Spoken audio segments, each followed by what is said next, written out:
Chers amis Shalom, Bezrat Hashem, nous sommes maintenant dans la Iloula de Rabbi Moshe ben Maimon, Maimonide, et aussi de Rabbi Yaakov Abuchatzira.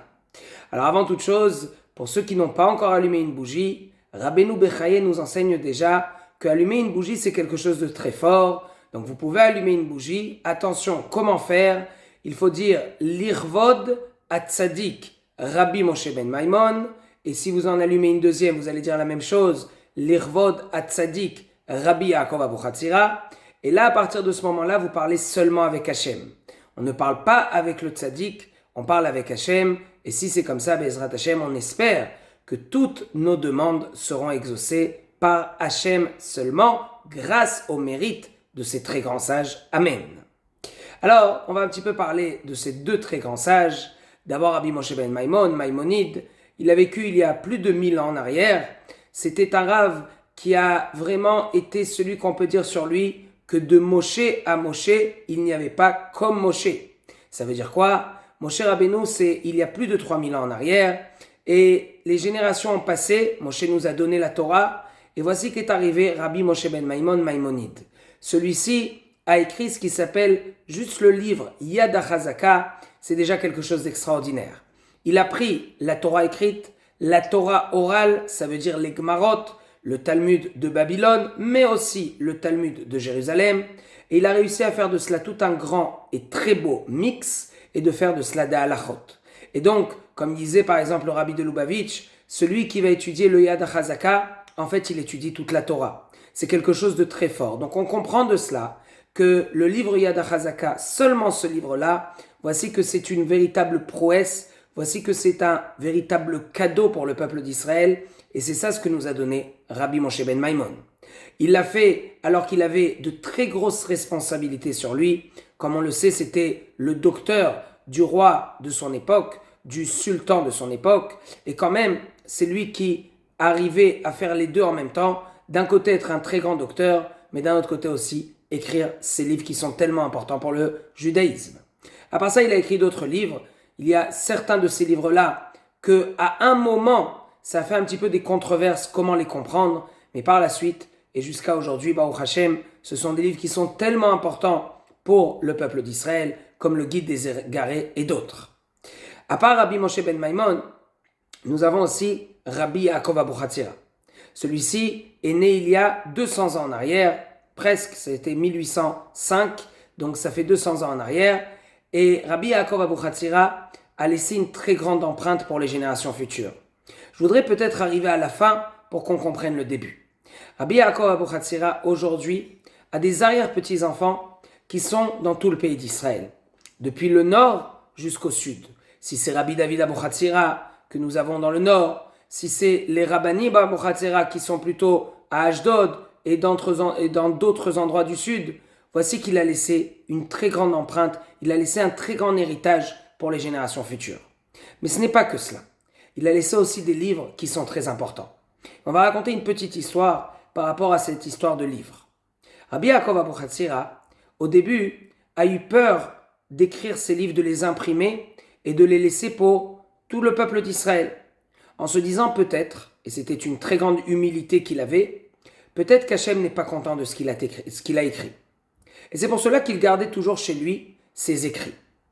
Maintenant, une fois, il est allé ramasser de l'argent dans une ville, et il avait donc dans son sac les livres, enfin les écrits qu'il avait écrits, de l'argent qu'il avait ramassé, et la troisième chose qu'il avait aussi, c'était cette filine.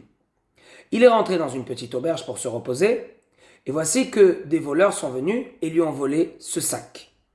Alors Rabbi Yaakov Abuchatzira, lui s'était dit bien avant déjà, je ne veux pas écrire ces livres, j'attends que je reçois un signe du ciel, qu'Hachem est d'accord que je sorte ces livres.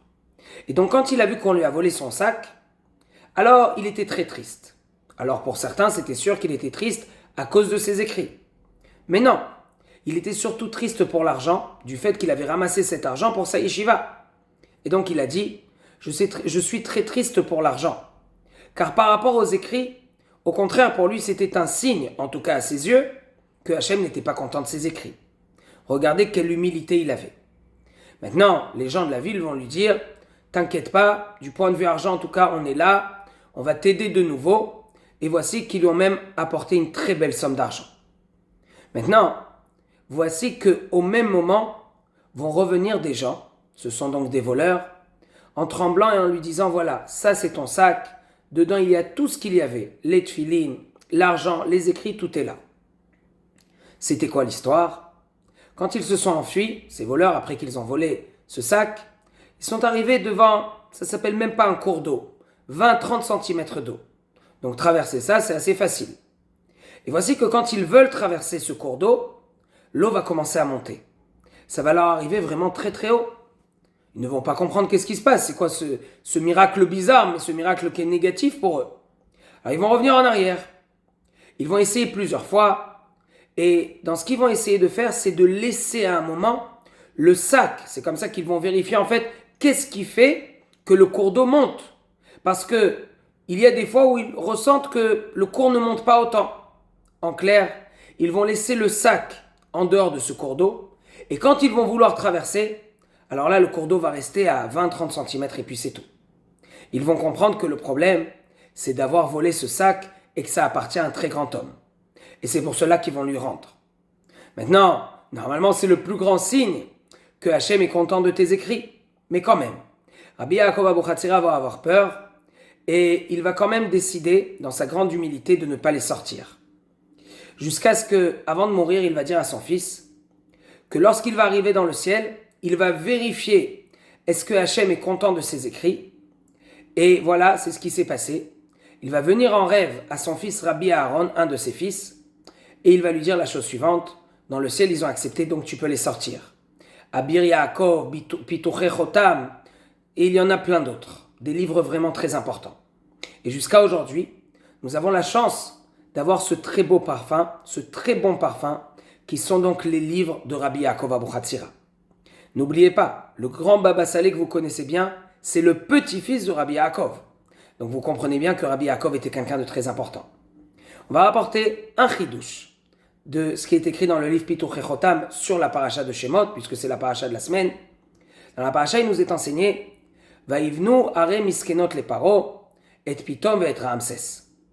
Rabbi Yaakov nous explique cela d'après le Remez. Ça veut dire ici que Rabbi Yaakov nous explique qu'ici on parle de l'être humain. Voici que l'être humain peut avoir ce qui s'appelle le Yetzer Hara qui l'embête. Et ça peut être grave, on peut tomber dans de très graves fautes. Comment faire pour le combattre? Vaiven are miskenot le paro. Ça veut dire quoi? Il faut comprendre qu'on peut devenir misken. On peut devenir pauvre, on peut perdre énormément à faire des fautes. Donc faisons attention. Du fait qu'on va créer ces villes pour le Yetzer Hara, ça peut nous faire tomber très loin.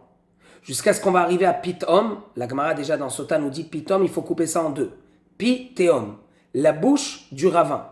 Ça veut dire quoi? La bouche du Gehinam. Comment faire pour ne pas tomber dans la faute? Se rappeler qu'à la fin il y a le Gehinam, il y a l'enfer. Et aussi par la suite, Vera Ramsès. Ramsès ça vient du mot mitnoses. Ça veut dire que la neshama de l'homme dans le Gehinam après qu'il a fait des fautes, alors on va lui donner de très grands coups. C'est comme ça qu'un être humain va pouvoir tenir, va pouvoir on va appeler ça, se donner des forces de ne pas tomber dans la faute. Et donc même s'il vient le Yetzer Hara, nous pouvons le combattre. Nous pouvons arriver à cela que, Bezrat Hashem, on comprenne qu'il ne faut pas être misken. Et surtout, on espère que le mérite de Rabbi Yaakov Abuchatzira, du Rambam de Rabbi Moshe ben Maimon, fasse que très rapidement vienne le Mashiach. Que des bonnes choses et que des bonnes nouvelles.